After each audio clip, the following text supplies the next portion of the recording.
Welcome to this tutorial where we are going to build this login and register pages in Flutter, and while doing so, we'll also cover the following topics: CustomPainter and Clipper for the curved parts of the design, form validation to validate the user inputs, responsive design to make the design look better in devices of different screen sizes. So, without further ado, let's begin this tutorial.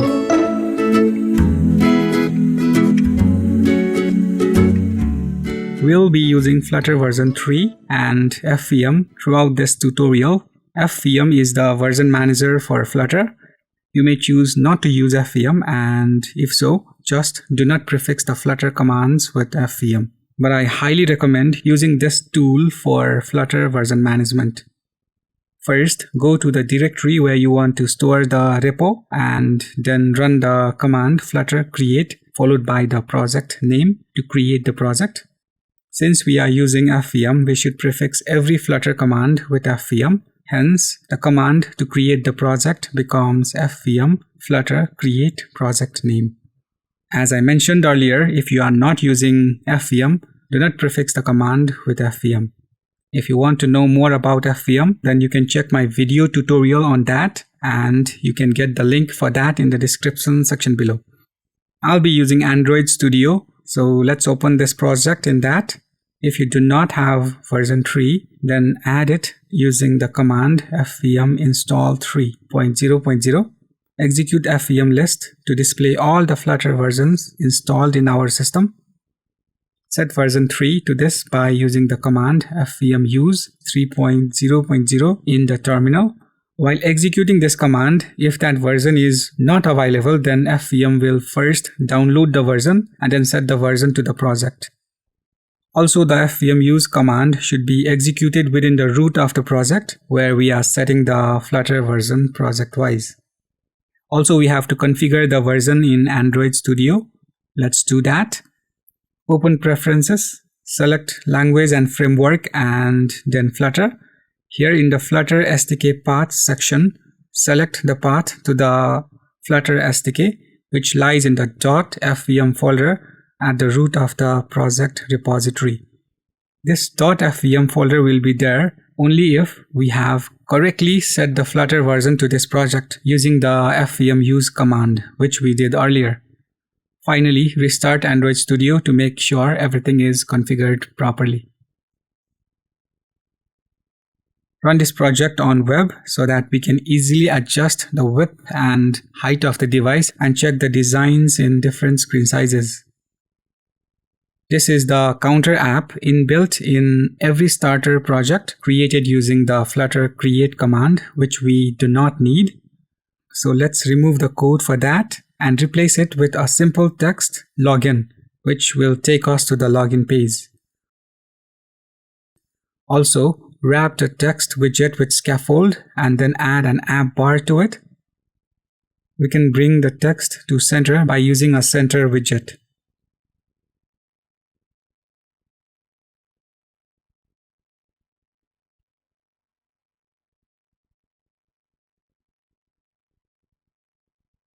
These yellowish underlines are just the warnings that the IDE is showing because we are not using the const modifier on widgets wherever it can be used for the optimized allocation by the compiler. I'll be ignoring these warnings most of the time.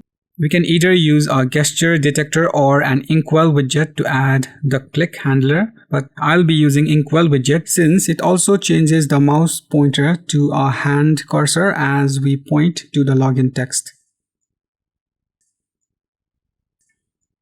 Now when the user clicks this button, we'll be showing the login form in a dialog. We can use the show dialog function from the material package for displaying the dialogs, and I prefer to store the functions to open different kinds of dialog in a separate file. So let's create a new file, dialog util, inside of the util package.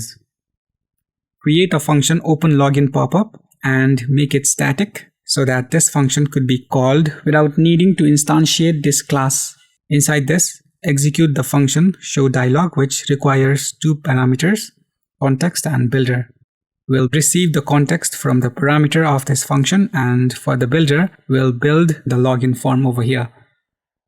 It will take a function with context as a parameter, which must return a widget. Let's use a dialog widget with inset padding of about 10 and give transparent background to it. In the child parameter, we'll pass the content for the login form, but for now, put a container here with some height, width, and color. Back in the main file, we just have to call the open login popup function to make the dialog appear.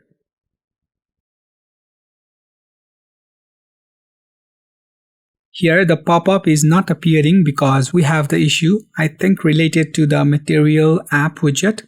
It's throwing the exception saying to introduce a MaterialLocalizations, either use a Material app at the root of your application to include them automatically, or add a localization widget with a MaterialLocalization delegate. At first glance, it seems our code does not have any relevance to the given error, because we have the Material app at the root of the application, right? If we inspect the code carefully, the context parameter we are passing to the open login popup function is coming from the build function. We have the Material app widget here, and it has its effect down the widget tree from this point, but not upwards. To make this work, we have to renew the context by using the builder widget. Also, this builder widget should be within the child of the Material widget, and if not, it won't work, which is a similar issue that we had before. The pop-up now appeared as we click the login button. The previous issue can also be resolved by separating the part that uses the context into a different widget. Create a new stateless widget and name it Homepage. Move the above content from the scaffold widget to the Homepage widget and make the necessary changes. Here the builder widget is no longer needed as we have the context variable renewed from the build function, which is under the child of this Material app widget. The dialog is still appearing without the issue we had before. Also, let's make use of the barrier dismissible property of the showDialog function. Read an optional parameter from the open login popup function. Give true as the default value and pass it to the function as well. We can now make use of this dismissible property to allow or disallow users to dismiss this dialog on clicking outside or pressing the back button. If we pass true to this, we can dismiss the dialog when clicking outside of the dialog, while setting its value to false won't dismiss the dialog on clicking outside. In this case, we cannot dismiss the dialog except by dismissing it explicitly from the code or by clicking this back button, which is similar to the back button in Android phones. We can ignore this back button click by using a widget willPopScope and passing an async function that returns false to the onWillPop property. Instead of false, we can pass the parameter dismissible from above. Now if we pass false to the dismissible property, then this dialog cannot be dismissed in any way except explicitly from the code that can be controlled by the programmers. Next, we'll proceed to make this design for the login page. But before that, let's break down different components to use for this. The top curved portion can be made by using a ClipPath or a CustomPainter widget. It also has the close button, which is the only way to close this pop-up in this implementation, and we can position it on the top right side by using the stack widget. Then we have these two input fields which can be designed by using a text field widget. Next, we have this button which can be created using the text button widget. We also have these two text which can be created using a text widget. All these widgets are then placed vertically using a column widget, which is then wrapped by a single child scroll view widget to make the whole content scrollable. Finally, we'll place the whole content inside the ClipPath widget to make the corners of the dialog box circular. Back in Android Studio, create a file auth wrapper and then a stateless widget for it. Pass this widget as the child to the dialog which we had used container previously. Before proceeding further, let's first define some theme colors in a separate file that we'll be using throughout the application. Here we'll be using blue shades as the primary color and this color to show the errors. These colors can be modified later to give the app a different look. Now in the auth wrapper widget, replace the container with the decorated box and give some radius to it and apply white background. Also add column widget where we'll be adding different widgets and give it the minimum size by setting the mean value to its main axis size property. Create another widget, auth curve, where we'll be designing the top part of the login design. Provide some height and color to the container. Use the theme color that we had defined earlier. To design the curved part, we'll design a path similar to it and then use the ClipPath widget to clip the container.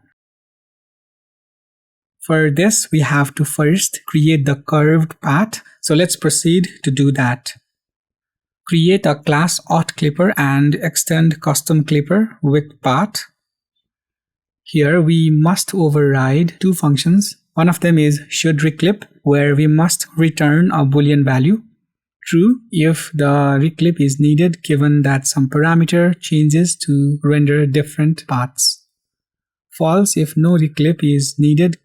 In our case, we have only one path to clip, which will never change as long as we do some changes manually. So we can return false here. Another one is the getClip function where we'll draw the required path. We can draw the path within the widget that is being clipped, and the path always starts from the top left, which is also the origin with the coordinate 0, 0. Each point in the container can be represented using a coordinate a, b, where a and b are the distances traveled along the x and y axis respectively along the origin. Similarly, the coordinates for the top right, bottom right and bottom left will be w, 0, w, h and 0, h respectively, where w and h are the width and height of the enclosing container. We can draw a line from the current point to the given point by using the line2 function. But before that, let's instantiate a path object and return it from this function. Our starting point is 0, 0, and from here we can draw a straight line to the bottom left whose coordinate is 0, height divided by 1.3. Use the line2 function to draw a line up to there. Next, we need this curved line for which we can use quadratic Bezier 2 function. For this function, we need 2 points. One is the ending point and another is the control point. These points decide the curviness of the line by using a Bezier function. For more information on this, you can check out the link in the description section below. For now, you can use these points as I have here for the control point and end point that gives this curved path, which you can modify later to make your own shape or path. Next, we need another point taking to the top right for which we can use the line2 function as we did earlier, giving it the coordinate of the top right, which is width, 0. Finally, close the path using the close function, which will close the loop by drawing the line from the current point to the initial point, which is 0, 0.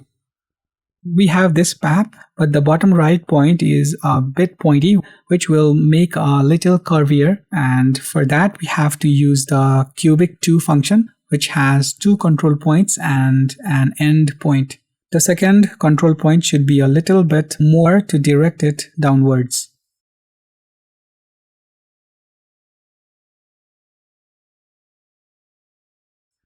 We now have this curved design, but it still needs one more path, and to achieve that we have to have another container and clip it as we did to this container, but with a different path, and finally put together these two using a stack widget, which is a lot of work. Instead of that, we'll be using a custom painter widget where we can draw as many paths with different colors. For that, create another class AutoPainter and extend CustomPainter class. Here we must implement two functions. One is the shouldRepaint, which is similar to the shouldReclip function we implemented in the Clipper widget. Return false here since we don't need to repaint the canvas. Another function is the paint function where we can paint different paths. It gets an extra parameter canvas along with size, unlike the getClip function which only gets size as its parameter. Let's copy the path from the AutoClipper class. Instead of calling these functions on the path object, we can also chain them. Now we need color to fill the path, for which we can use the paint class. Instantiate its object and assign the color. Finally, we simply have to draw the shape in the given canvas using the path and the paint object. To use this class, we just have to use a custom paint widget and pass it to the painter property. One thing to keep in mind to make it work properly is that it must have a child with bounded height and width, or we must pass size to it, which is the total area of the canvas where all these paintings take place. We have this shape, which is similar to the one that we had before. We still need the second curved section, which we'll draw next. We'll use the same path as the one we have here and modify some of these coordinates. The path starts from the top left, whose coordinate is 0, 0, from where a line is drawn vertically, which should be a little bit upward than the point in the previous shape. So let's decrease the height a little bit. Similarly, update the remaining points to get the shape that we need.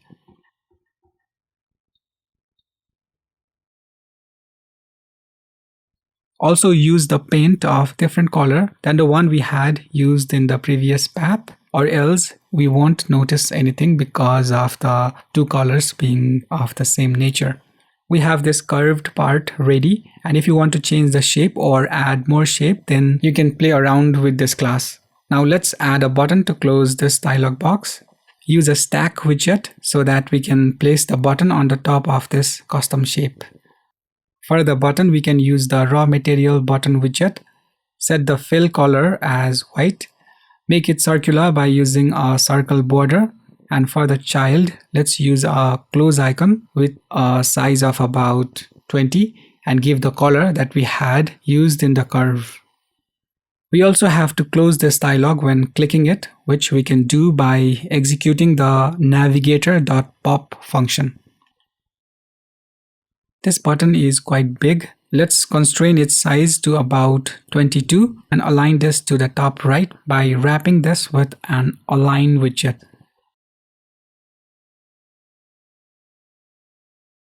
We have this close button in the proper place and the pop-up is also closing on its click. But we can also click outside of the button and close the pop-up. To fix this, set Material tab target size to shrink wrap. Also, to fix the button alignment, replace the align widget with positioned widget and set 10 to top and right property. Next, let's add the input fields using the text field widget, where users will enter their username and password. We can make these circular by adding the decoration property and setting enabled border. Change the color by setting the border side and also make it circular by giving some radius.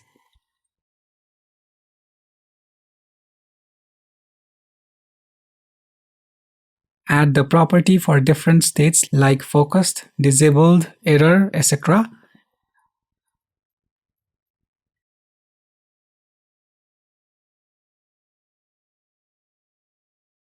If we do not set these values, then the text field will change back to the default design on these states. For example, if we comment these and select the text field, then the design changes as the text field is focused.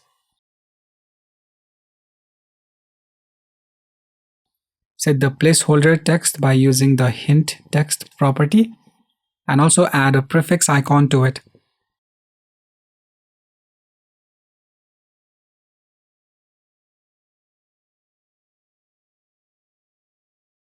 We have to add all these properties to the password text field as well to make the design similar.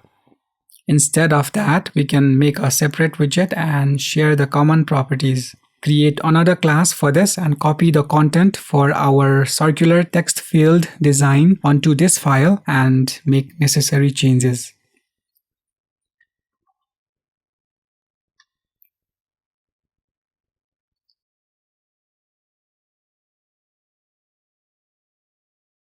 Now we can use the custom text field widget to replace the text field that we have here.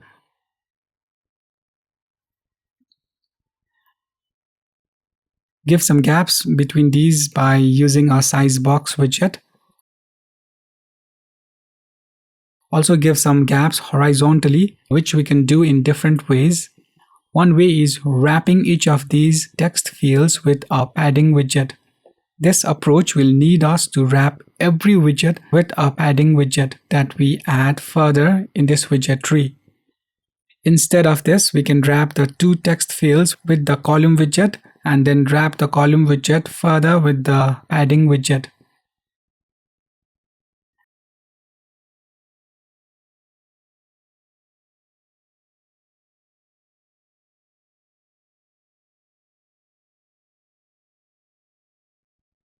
Next, we'll add the button for which we can use the text button widget.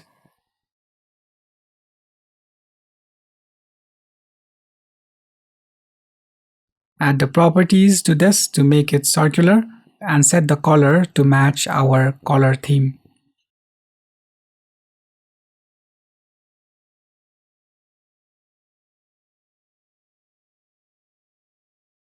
Extend the width to the maximum by using a size box widget and setting infinite width. Also give some gap between the text field and the button. We can also add different links to this form. For example, a link that the user can click in case they forget their password. We can also add one more link allowing the users to register if they have not already.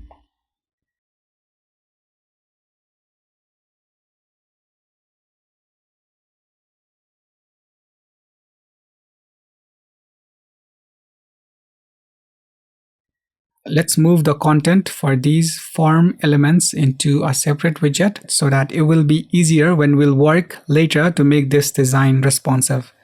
Create another stateless widget and then move the form content into this widget.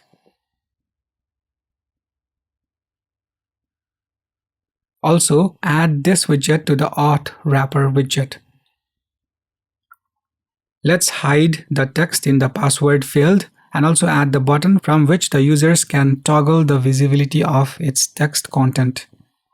For that, add a boolean parameter hide text to the custom text field and make it nullable so that users don't always have to pass that parameter when using this widget. Pass this to the obscure text property to the text field.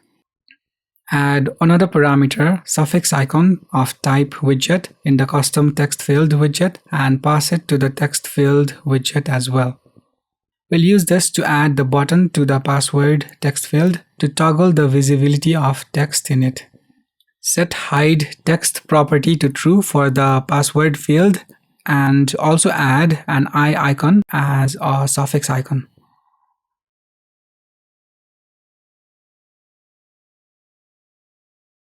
Wrap it with the icon button to add a handler where we'll toggle the visibility of the password field. To toggle the password, we need a state to store the visibility from which we can hide or unhide the password. First of all, convert this to a stateful widget and add a state variable isPasswordVisible and set its initial value to false because we want to hide the password initially. Then pass this value to the hide text property of the password field by negating it. Also change the icon using the state variable to indicate if the password is hidden or shown at the moment. When clicking this button, we need the password to get hidden or unhidden, which we can do by negating this value inside the setState function.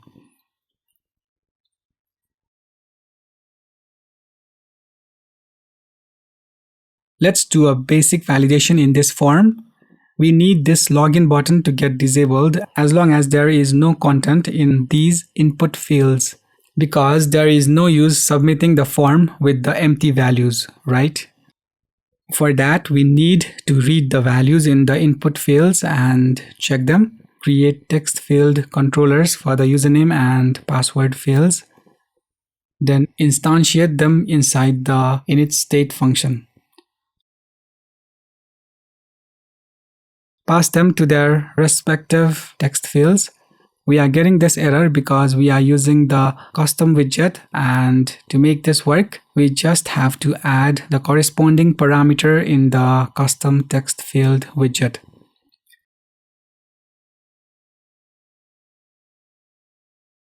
Now we can read the text from these controllers by using the getters, that is username controller.text, to read the value from the username text field. Also, it's a good practice to get dispose of these controllers as soon as we don't need them. Execute the dispose function of these controllers inside the dispose function of this stateful widget. Add two state variables to store the values for username and password. Then add the listeners to these controllers to set the values to these variables. From these variables, we can validate the form and enable and disable the submit button accordingly.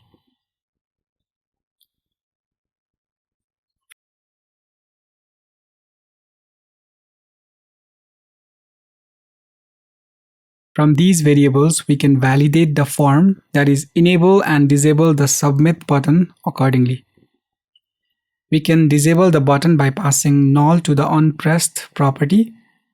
Use the isFormValidGetter to disable the button, and also change the color of the button to indicate the disabled state to the user.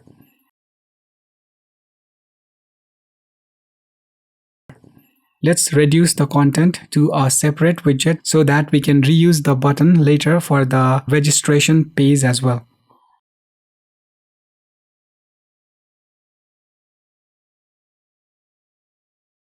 Add some parameter to this widget so that we can reuse it, like a label, disabled, padding, onPressed, etc.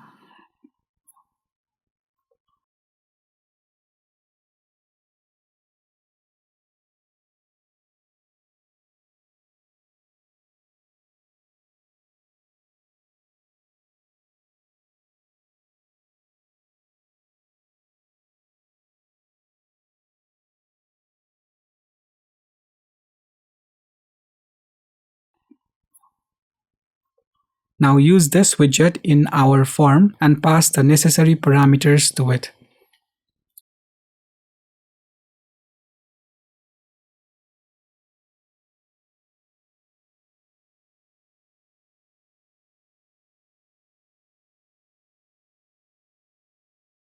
Our login design is now ready with the basic validation, except the top corners are still pointed, as the colors in these curves override the color in the container. We can either make the path curvier at these two corners in the Auth Painter widget, but instead of that, let's make use of a ClipPath widget. Just wrap the container with this widget and give a radius to it at the top side.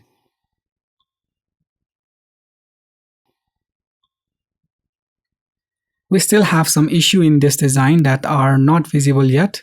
If we increase the width of the device, the design starts to fall apart. For now, let's take care of this by setting the minimum width in the dialog, which can be achieved in Flutter by using a constrained box widget. We can replace the constrained box widget and decorated box widget with a container widget, as the container has both the properties that we are using here.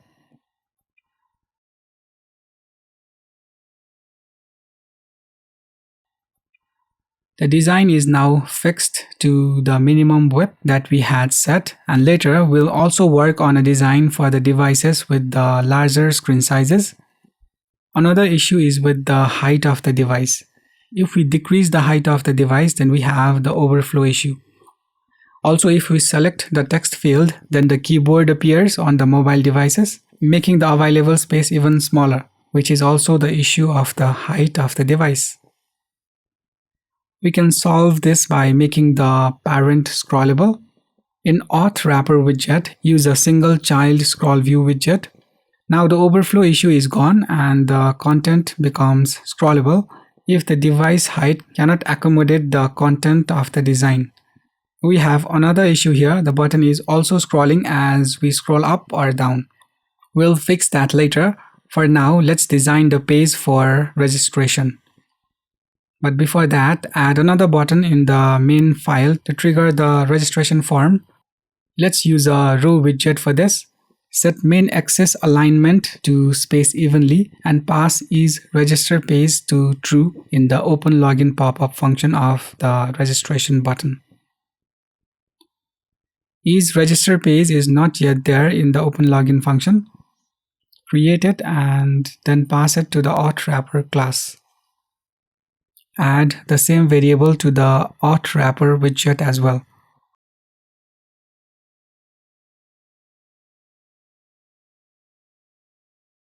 Copy the login form file, paste it within the project window, and rename it to the register form. Finally, in the Auth Wrapper class, use the isRegisterPage boolean to render the login form or register form according to the condition. Now we have these two forms for register and login, which can be displayed when the respective buttons are clicked. We'll be reusing some of the widget of the login form widget and also add or remove different widgets. We will be adding 2 extra fields for the email and confirm password.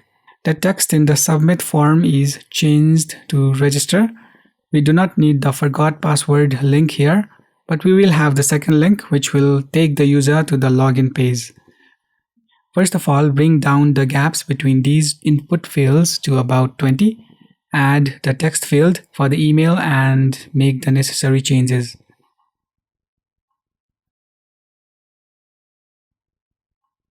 Also add the text field for the confirm password and make the necessary changes here as well.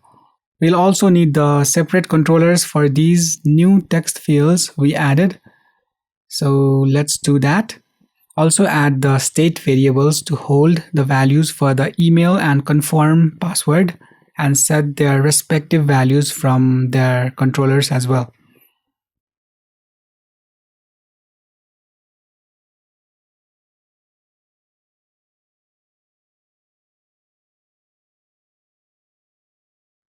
Next, update the text in the button to register. Remove the forgot password link and update the text in the last link to have account login.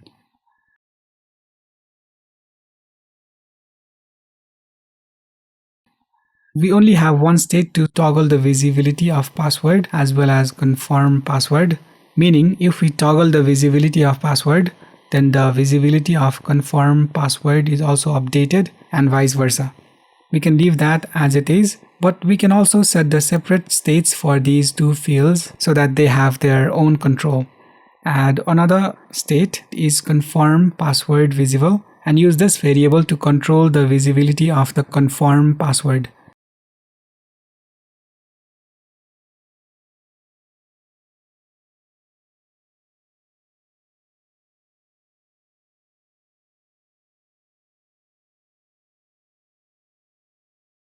Now clicking the toggle button in password is not triggering the toggle in the confirm password field and vice versa as well. Next, we'll work on the validation of this form. We validated the login form by disabling the login button if the content in the username and password fields is empty. We'll do the same for the registration page as well. In addition, we'll also show the error message in each of the text field in the form if they are not valid. For example, if the email is not valid, then the message invalid email should be shown next to the email text field. To do this, we can set the error message in the text field widget using the error text property in the custom text field widget. Now the error text is displayed all the time. To fix this, add two parameters, valid and error text, in the custom text field widget. Then show the error text only if it is not valid, that is, valid is set to false. In registration form, add getter functions to check if the users have entered valid values to these fields. Let's say the username should have at least 3 characters, password should have at least 8 characters, and confirm password should be equal to the password. Emails must be of certain format, and for its validation, we can use the regular expression. Create an abstract class validation util, and in this class, add a function to validate email. I have this regular expression to validate an email address, and in Flutter, we can use this expression by executing the hasMatch function on this and passing the string to check the match against. Now we can use this function to validate email. All these conditions must be true for the registration form to be valid. Update the isFormValid function to include all of these conditions. Also, let's add the validations to each of the text fields we have in this form. Add the validity case and also the corresponding message to these text fields.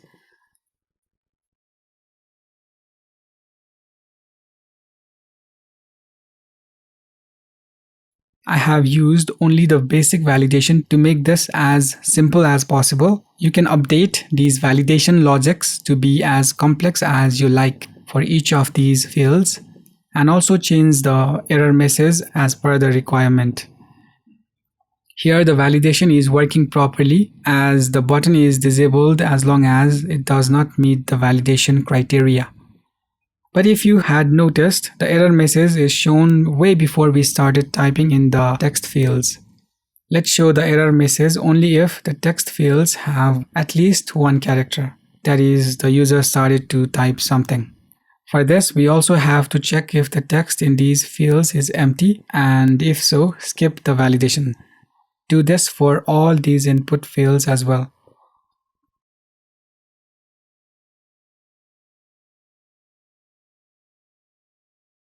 Now the error messages started to show up only when they have some characters in them. But the validation for the submit button is also skipped in the initial empty case, which we do not want. We need this button to be disabled as long as any of the form fields are invalid. To fix this issue, convert these getters into functions, add the skip empty parameter to it, and set its default value to true. Now skip the empty case only if this variable is set to true, which is the case of the text fields. Update the validation logic for the remaining fields as well.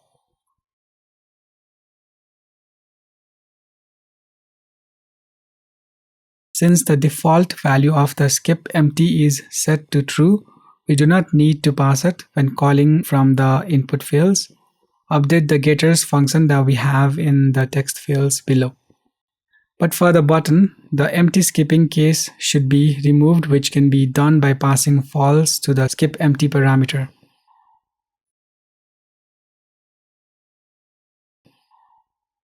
Here the validation is working properly. The validation in the input fields is done only after they have some values in them, while the validation in the button is always done even when the text fields have no values. We have the design and form validation ready for both the register and login form. Let's also add the trigger to switch to the register dialog from the login dialog and vice versa. Add a required parameter, switch to login page of type void callback in the registration form and call it when clicking the login link we have down below. Do this for the login form as well. Add a parameter, switch to login page of type void callback and execute it from the register link down below. Now in the auth wrapper class, add the function to switch between these two pages. Then convert this widget to stateful. Add a private variable is register page and initialize it with the parameter value inside the init function. Update the value in the switch function. We'll be using the private variable instead of the value from the parameter. Update the variable and then pass the functions to the register form and login form widget to switch between one another.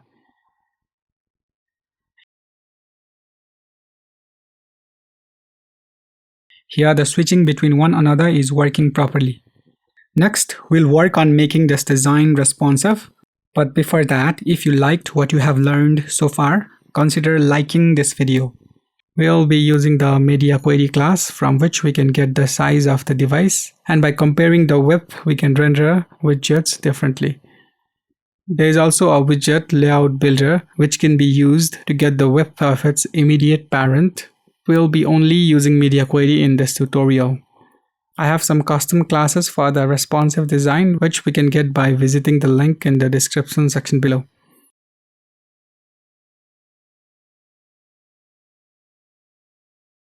Create a class responsive util and then paste the content from the link into this file. Let's copy these dimensions into a separate file as it is mentioned in these comments.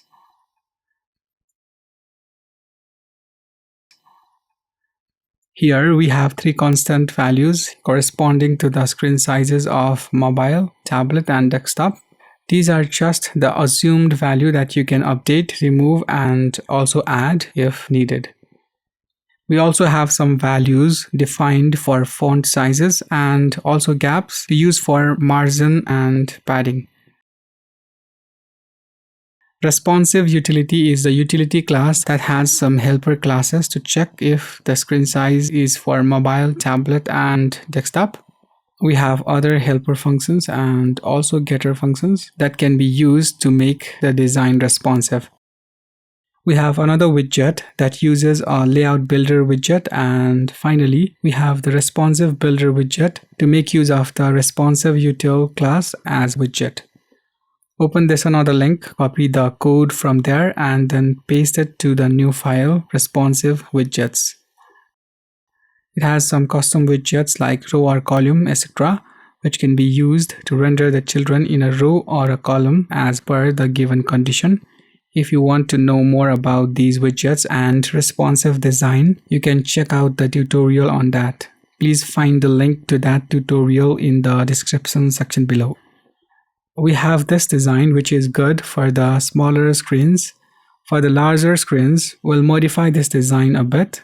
But before doing that, let's first plan the design. We'll place the top curved part and form horizontally in the tablet and desktop design. Then we'll modify the path in the curve to match the design. Also, the close button should always be in the top right position. In the auth wrapper class, increase the max width of the container to about 900. Then add a responsive builder class below the single child scroll view widget. Update the column widget with the row or column widget and add the condition to display them in a row. That is when the size is not the mobile size. The main access size property should be column main access size. Next, wrap the children with the expanded if widget and add a similar condition as above, that is expand them if not mobile size. Add the flex for an above child to 4 and form child to 5. If you want to share the width equally between these two widgets, then do not add the flex property here because the default value is 1.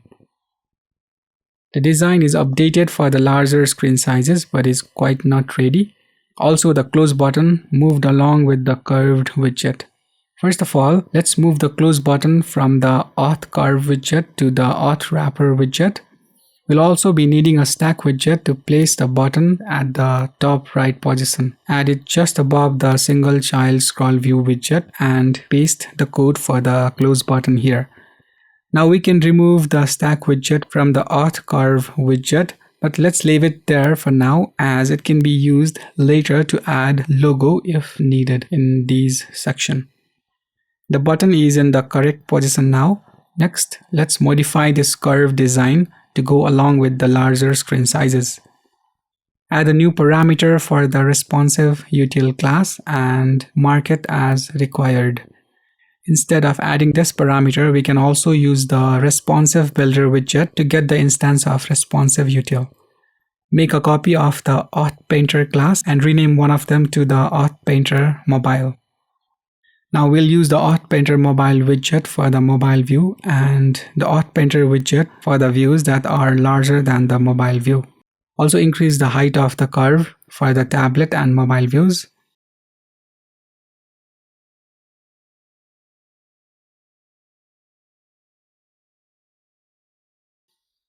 Next, we'll proceed to update the curve for the authPainter class. Comment out the second path for now. The first path will start from the origin and move horizontally to the right. We can also choose to move vertically, but here we'll go with the horizontal direction. Then we'll be needing a curved path that moves vertically. The first control point should be about here to make the inward curve, and the second control point should go a little bit beyond the width of this widget to form the outward curve.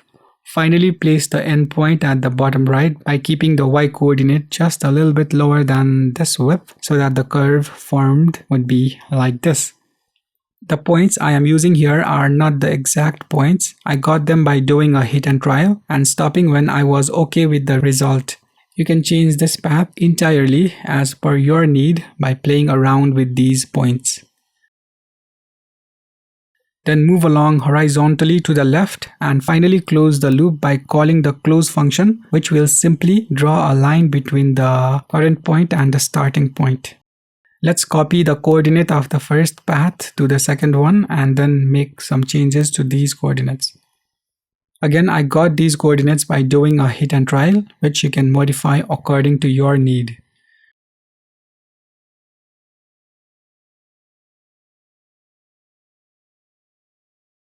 The curve seems okay, except we have the pointy corner at the bottom left. To make it curvy, go to the authWrapper class and then give radius to all points instead of vertical radius that is added over here. With this, we don't need the radius in this container anymore. Replace the decoration property with the color property and give white color to it. The design now have a rounded curve at all the four corners. We have this data text in the app bar. Replace it with the text Flutter login design. Now let's run the code on different devices and check if we have issues with the design. Let's decrease the vertical padding in this button for the smaller screen sizes and also make it more circular. Wrap the register form with the responsive builder class and set the default gap from the responsive class to this padding. Also do the same for the login page as well. Wrap the parent widget with the responsive builder widget and pass default gap to the padding of the button. Let's run this app on an iPad also. The design looks fine except the close button is quite not visible. So let's invert the color in the button for the tablet and desktop size. Use the responsive util class to change the color for different sizes. Here we cannot access the responsive util object because it is not within the scope of the responsive builder widget. So move out the responsive builder widget up the hierarchy to the top of the widget tree so that every widget in this widget tree can have access to the responsive util class. Now use the value function from the responsive util class to set different fill color as per the screen size. Set the value for the color using the same approach, but set the opposite color than the one we had used for the fill color property. Here the buttons are now visible. Let's replace the blue shade with the orange shade And now we have the new design with different shade. Similarly, you can try out different color shades for this design and choose the one that fits you the best. All the validations and placement of the widget remain the same, only the color is updated. This design is now ready, which is responsive across different screen sizes. Users can enter their username and password, which is validated before they can submit their request to the server for login and also for the registration. After the validation passes, they can click the button to login, for which you can write the code inside this try login handler. Similarly, we have this try register handler for registration. I'll leave it as it is for now. With these comments, you can add your code here to make the API calls as per the implementation you have in your project. With this, we are at the end of this tutorial. I'll see you guys in my another video. In the meantime, do leave a thumbs up. I'll really appreciate that. Also, subscribe to my channel for more such content. Thank you for watching.